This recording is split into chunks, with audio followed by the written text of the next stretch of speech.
Welcome, Yamhill County, to Speaking Frankly. I'm your host, Howie Harkema, and our tagline is, "And how we doing?" Well, we're doing great today. I have the mayoral candidate for Newberg for the 2022 midterm elections, Rick Rogers. Yay! Glad you're here, Rick. Glad to be here, Howie. So the first question I have for you is, what is your family background, education, and current occupation while also being the mayor of the city of Newberg for almost the last 4 years? Yeah, well, again, Howie, thank you. Thank you so much for having me and having me on Speaking Frankly. So again, Rick Rogers, I'm the current mayor of the city of Newberg, have been for just about 4 years. I took office in January of 2019. I'm married to Lisa. Lisa is involved with housing statewide. She actually works for an organization called Casa of Oregon. They got their start doing farm worker housing throughout the state.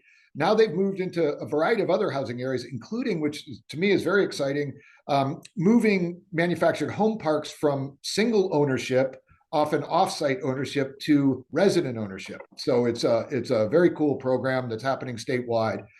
So that's Lisa. And Lisa allows me to do things like this mayor business. So anyway, and then we have three boys, Ricky, Cray, and Kale, and they all went to Newberg High School, all graduated, and oddly enough, all went to school on the East Coast. So I don't know if they were trying to get as far away from mom and dad as possible, but anyway, so they are, one's still in Boston, the youngest. The oldest, Ricky, is here with us in town now, so he's living in Newberg. And then the middle one, Cray, he and his wife, they're living the van life for a little while. They refurbished a small school bus, and they're touring the country at this moment. But they have portable work, which allows them to do it. So how fun is that? right. It's all, we're very jealous. Lisa and I are very jealous, and when they're done, we want to see if maybe we can borrow it for a while. There you go. Yeah. So anyway, we've lived now in Newberg for 23 years, I think it is. And my day job, aside from being mayor, my day job, I work for Newberg Area Habitat for Humanity. I'm the executive director here. And I've actually been with that organization, with Newberg Habitat, since we moved here. So in 1999, so 23 years. This past September, I hit 23 years at Newberg Habitat. And again, that's a part-time job. So between that and the mayor, it's keeping me pretty busy. So then the other thing that people probably know me for is that I coached, started the boys rugby club at Newberg High School, and became a school sport about 6 years ago. So I did about 15 years of that, but I'm at least semi-retired while I'm doing this mayor business. So there you go. Well, congratulations on 23 years with Newberg Habitat. That's fantastic. How many houses do you think you've built over those years? Yeah, we built at least 30 now. Yeah, so we're built 30. We actually finished two during COVID, which was a small miracle, but we had a small but very dedicated crew that built those two houses here on Fifth Street in Newberg. We've got three more houses. This will be a pitch for Habitat as well. We've got three houses that we should start here, hopefully in the next couple of months, up on North College in Newberg here. And once we get going, we can always use people to help pound nails. And whether you're with your business, with your church, with any other organization you're involved with, a civic group, we love to have you come out and pound nails, or individuals as well. So there we go. So is there a volunteer form or anything that they can get to, Rick, to volunteer? Yeah. The newberghabitat.org is our website, and we've got the information there. People can also call. You can send it to me directly, Rick at newberghabitat.org. The phone number 503-537-9938. And if you'd like to send a carrier pigeon, that would work too. So there we go. And sometimes that's faster than internet. That's right. There you go. So, Rick, would you please talk about your community service and governmental experience, boards, commissions, councils, mayoral, et cetera, et cetera? Sure, to be happy to. So let's see. Prior to becoming mayor, I served on a host of different city committees. Originally, they were largely focused on housing, as you might imagine, with Habitat for Humanity, but then branched into things. I was on the Citizens Rate Review Committee that sets the rates for city services. I was on that for a couple of tours. served on a number of master plan groups with the city as well. So I don't know, all told, I've probably been involved with 10 to 15 different committees over the years through the city. One of the other things that we started was a group called Housing Newberg. This is some 6, 7 years ago. That's when it became, I mean, it had been apparent, but we really wanted to try to do something to stimulate more a range of housing types being built in Newberg. So that was a bunch of citizens involved, interested in the subject, developers, builders, et cetera, interested in the subject. With that, we took a number of suggestions to City Council, and we're very gratified. A number of them were adopted, and so that was one group. And then since I've been mayor, I've really tried to focus on particularly three areas, that really I think are vitally important for Newberg. And the first is attracting family wage jobs. We need the jobs, particularly with the mill having closed and the loss of 200 jobs there. We need family wage jobs. The second is we do need to do something about the range of housing types and housing affordability for our residents. And then the third one is regional transportation. And this is speaking particularly to the bypass, because I think it will help all of the other two things. It'll help housing, it'll help employment, et cetera. So those are ones that I've been real involved with. So with that, I'm a board member with SEDCOR, the Strategic Economic Development Organization, right, in the Tri-County area. Also involved with Mid-Willamette Valley Council of Governments, so the COG, involved with the COG Legislative Committee. They're the ones that actually go and advocate for us municipalities in Salem. Right. And that's, I think, again, it's important because these issues that I'm talking about, these are not isolated to Newberg. These are regional, they're countywide, they're statewide, they're national issues that we really need to attack in a regional way. Also a member of the Mid-Willamette Area Committee on Transportation, so MWACT. And again, that's with the interest in regional transportation. And, aside from the bypass, things like the Aurora Donald exchange on I-5 interchange is hugely important. McKay Road and the improvement there is really important for all of us. So those are the ones that I'm more or less. And then, of course, there's any number of different committees we're serving on in the role as mayor. So diverse housing stock. Talk about that real quick. Yeah, it's, for a long time, Newberg was quite deficient in multifamily housing, apartments and the like. Over the last few years, we've started to see more in that area. But by that, I mean, we want everything from studio apartments all the way up to $1 million homes on the hill. Sure. That's the range that we really need and deserve here. So we've been, over the years, there's been a lot of single lot homes built. But not so much. It's virtually impossible, I think, now to find a 1-bedroom or a studio apartment in Newberg. The availability is just not there. I think the last word I heard is that the vacancy rate for apartments in Newberg is something under 5%. So it's just, it's not, as you well know, Howie. I mean, it's just non-existent. Non-existent. Yeah. Yeah. It doesn't exist, and so we really need that kind of stock. Because there are a number of people that would rather live in that setting, given their family circumstance and that. So sure, there used to be a lot of small homes and cottage clusters in Newberg, and I'm not sure what happened to all those smaller homes. Yeah, you're right, and whether they've they've turned over a number of times for sure, and but interestingly enough, as you wait long enough, all of a sudden cottages are now coming back into vogue, and we're really trying to promote the building of units that are less than 1,000 square feet, which again I believe would fit a huge need here. And we're seeing a number of developers that are starting to look at that as a different option. Super important. I live in a cottage, so our square footage is around 850 square feet, including our garage. But yeah, it makes life easy to live in a cottage because you don't have so much cleanup and area to deal with, or yard space, or any of that thing. Yeah, and for me, that sounds more and more attractive as I get older. I'd be looking for a cottage too at some point soon. So yeah. So who is Bill Rossacker? I know he's running against you as your opponent. Right. Yeah, Bill, I met Bill the first time probably, I want to say about 6 months ago, I want to say. I think he was a framer or a builder by trade, is what I understand.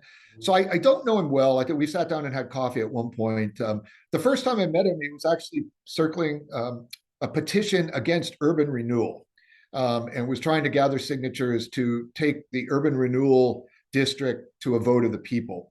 Um, which you know, which I believe really was an attempt to try to squash urban renewal, which to me is vitally important. I mean, most cities in Yamhill County have some form of an urban renewal district because it's a way to fund infrastructure. Sure.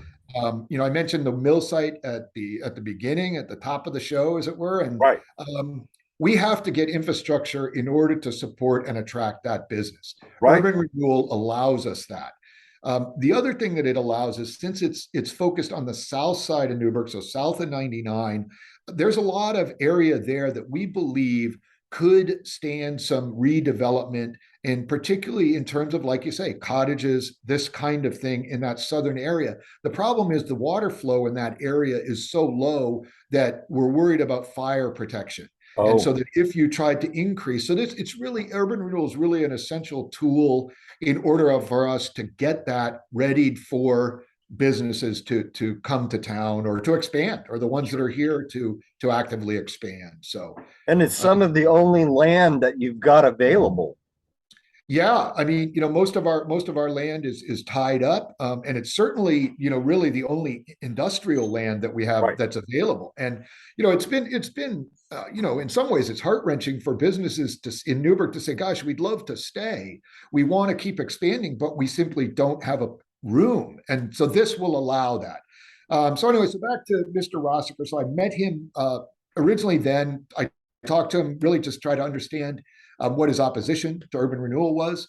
Um, and then from there, the next time I met him, he was circulating a petition this time, which I saw as sort of anti-homeless. It was regarding homeless encampments, and I think it was called kids not camps, which from my way of looking at this, and you know this, how we've talked about houselessness for years. Oh, It's yeah. yeah, yeah, many times. It's a vexing problem. It's a complex problem, but it's something that we can't just demonize people that are living on the street. If we're going to do something, we need to actively have a solution. And we talked about this. You and I and a few other service providers talked about this earlier this week, and Right. it's really a problem, but it's a problem that Newberg, it's our problem, and it's our problem to face. Many of the people, as you know, that are on the street in Newberg are from here. They grew up here. So I believe that we have a responsibility to all residents of our community. And so that's how I knew Mr. Rossiker. I don't. Other than that, I don't know him. As I said, I think he and a couple of the other candidates for city council are being backed by a PAC that has brought money, a political action committee, from out of the city and potentially out of the state, with people from Bandon and Independence and Tualatin and all of this as being the organizers of this PAC. And I know Mr. Rossiter is being supported by them. Again, this is the same PAC that supported candidates for the school board. So Sure. again, the other thing I will say is that this race and all of the city council and mayor races are meant to be nonpartisan. Right. I myself, I'm not a R, I'm not a D, I'm not an I or a W or a G. I really like to say that I'm in the N party, and that's Newberg, and I'm a homie, and it's the N party for me. So there you go. Well, yeah, I appreciate that very much, Rick. So who's endorsed you so far? Yeah, I've been honored. I just found out that I have been endorsed by the Cheyenne Valley Chamber of Commerce. So I'm delighted by that. I understand the Portland Home Builders Association will endorse me as well. Awesome. So yeah, so those are two groups, and again, those speak very much to two of the issues that I think are most important. Obviously, employment and jobs, business, and secondly, housing. And so I'm thrilled by those endorsements. There's also been a lot of individuals have endorsed. which again, I'm tremendously grateful for. Let's see. Let's see. Dean and Pat Worth. Dean and Pat have been very instrumental in philanthropy here in Newberg and development. They developed a lot of the property out by Fred Meyer. Let's see, Brett Baker from the Springbrook Group. He worked a lot with the Austin family. Sure. Let's see. John Spencer, who is the CEO of DCI here in town. Yeah. Yeah, yep. Let's see.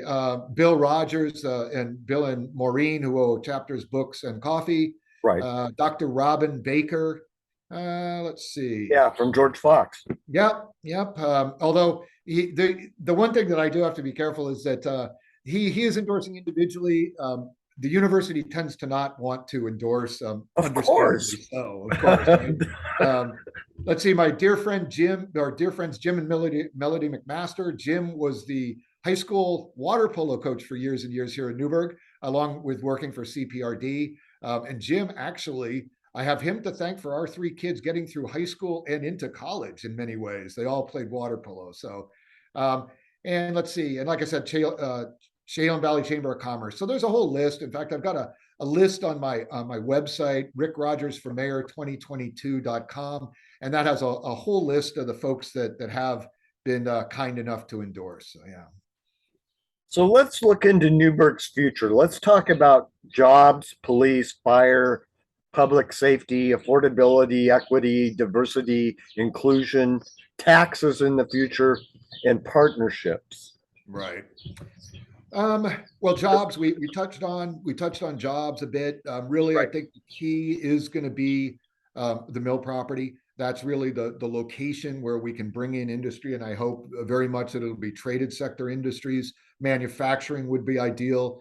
With us being, I heard this quote recently, I thought it was quite witty, is that in many ways, we are the Detroit of dental equipment, as we have ADEC #1 and DCI #2 in equipment manufacturers in the US. So, things that would expand on that, I think would be fantastic. We've done a lot of work and there's been a lot of expansion in medical out with Providence and their campus and the Oregon Clinic. I think that would be great to see some medical and expanding, the existing businesses that we have here, whether, Climax, Harris Thermal, these kinds of things, really to see them expand.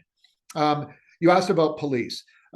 Police, they, again, Newberg, and all credit to the gentlemen and ladies in blue. We are consistently one of the safest cities in Newberg. We're consistently, or in the state of Oregon, consistently in the top 5 safest, and we will certainly continue that. The current police chief, Jeff Kosmicki, was promoted from within, which again is, I think, a great thing for Newberg.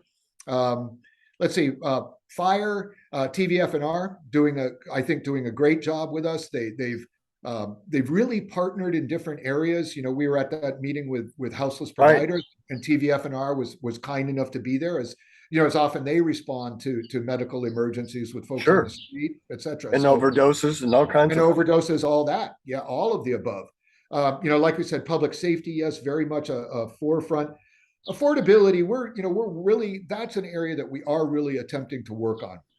I don't know if you and I talked about this, but the state legislature did grant us $3 million that's being housed with SEDCOR now for the development of workforce housing here in town. So we're working on getting a pilot project going that's going to incorporate some of our largest employers. So hopefully ADEC, potentially DCI, Providence, the school district, et cetera. Where we can try to get some housing that will allow them to both attract and retain workers. Exactly. The university has said, for instance, they're trying to recruit first-year professors or associate professors out of the Midwest. And the folks come out here and say, wait, the starting price for a home in Newberg is $500,000. Right.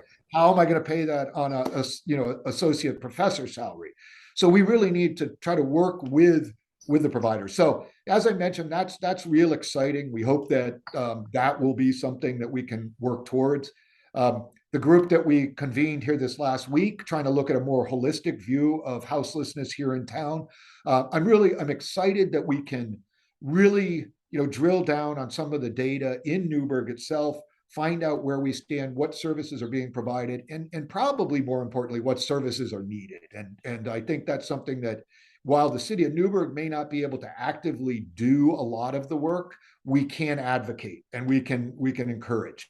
Yeah, So I see all of that as being part of a coalition of players across Yamhill County right. that come together to make it happen.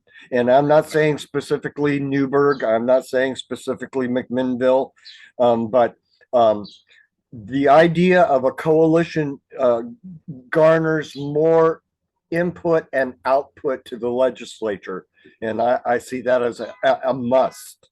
Yeah.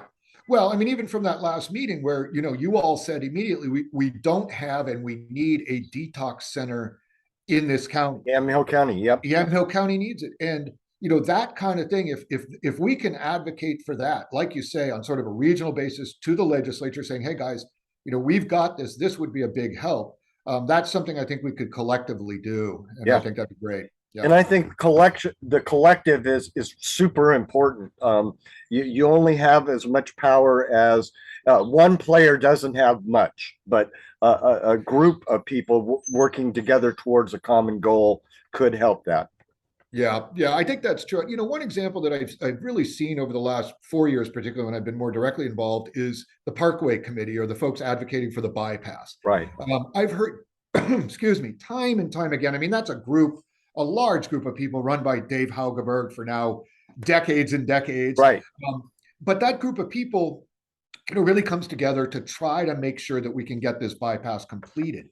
One of the coolest parts, I think, is that the communities along the bypass route have all put in money themselves, which really, really resonates well with the folks in Salem and in Washington, D.C. If Newberg and McMinnville and the Confederated Tribes of the Grand Ronde are all putting money into this, we really are showing that we're all in, and it's been tremendously successful. Well, just that collaborative piece of multiple organizations and cities working together helps a lot. Yeah, I absolutely agree. And this is, and again, it's been a tremendously rewarding to see people working together for a common goal. In this case, the bypass. And like you say, I think we can do the same thing for homelessness, and really, really try to work together collectively. So we've got about 6 minutes left, Mhm. Rick. I'd like to talk about how expenses in Newberg might grow faster than the income streams. Yeah, I think that's, Howard, that's probably most evident in the price of housing. The cost of housing is is far outpacing the increase in wages. And that's, we've got to find a way to really equalize that more. The old adage where we'd pay 30% of our income towards housing just isn't true for the It's majority of not people. realistic It's anymore. it's not, and it's a real shame, because that benchmark is really makes a lot of sense. But it's going to mean a lot. The range of housing types that we talked about beforehand, and smaller cottages, etc. Like you've said. I mean, I think we Tiny do homes, all of tiny that. homes, Yeah. yeah, all the above. And I think we really have to look at, that's the thing, as you well know too, is this thing with housing. There's no magic bullet, right? There's not one thing we can enact that is going to magically change it. No, So it has to be, 1,000 cuts in order to get it. And I think, but where, again, where there's the will to do it, I think we really can. And Newberg honestly has made some good movements towards it. The establishment of affordable housing trust fund, for instance, where we've got some money that we can provide incentives for right. builders. So that's it. That's where I see of course, aside from gas, the price of gas as well lately, which is Yeah. another thing it's not causing any, that's making it challenging. But And food. and food, no kidding, no kidding. And that's where the other thing is, when we start talking about people that are on fixed income, and they're on Social Security, and we know Social Security is not keeping pace with these costs. I know they're trying to adjust it, but that's where I get concerned. And if the economy does, hit the recession that we keep talking about, or more so, it's concerning for folks. Yeah, super concerning. A lot of people that just are on fixed incomes, like myself, by the end of the month, you're wondering if you're going to make it. Yeah, yeah, yeah. And that's a really rough position for people to be in. And we see a lot of it. We see a lot of, a lot of seniors with Habitat. We do a lot, and aside from working, building houses, we also do a lot of repair work. And a Right. lot of it times it's in manufactured homes, and folks are on fixed incomes, and it's a challenge. So yeah. It is a challenge. Rick, do you have any upcoming meet and greets or forums or debates planned? Let's see. The next one I hear coming will likely be at FriendsU. They're currently trying to organize. There won't be too many more events, but if anybody wants to reach me, please, the website again, Rick Rogers for Mayor 2022. That'll provide all the information. If you'd like a sign, if you'd like a button, if you'd like to find ways to help, that would be fantastic.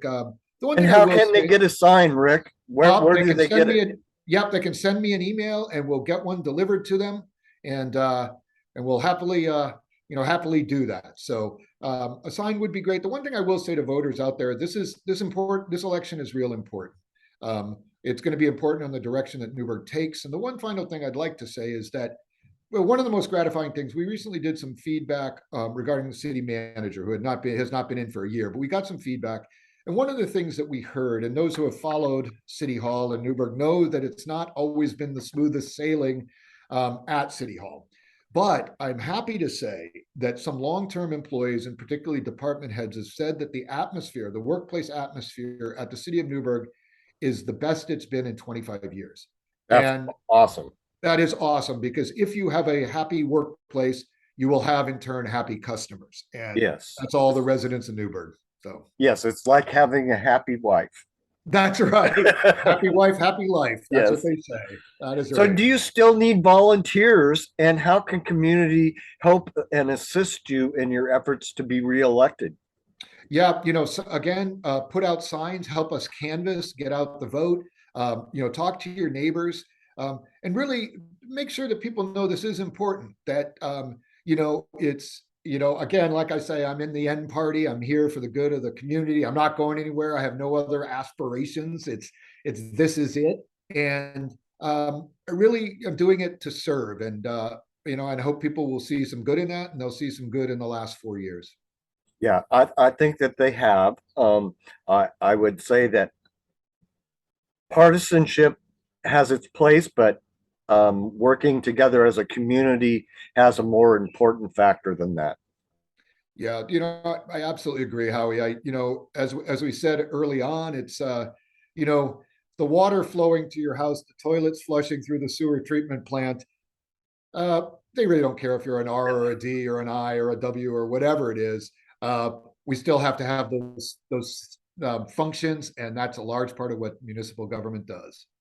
Well, Rick, thank you so much for doing this interview with me.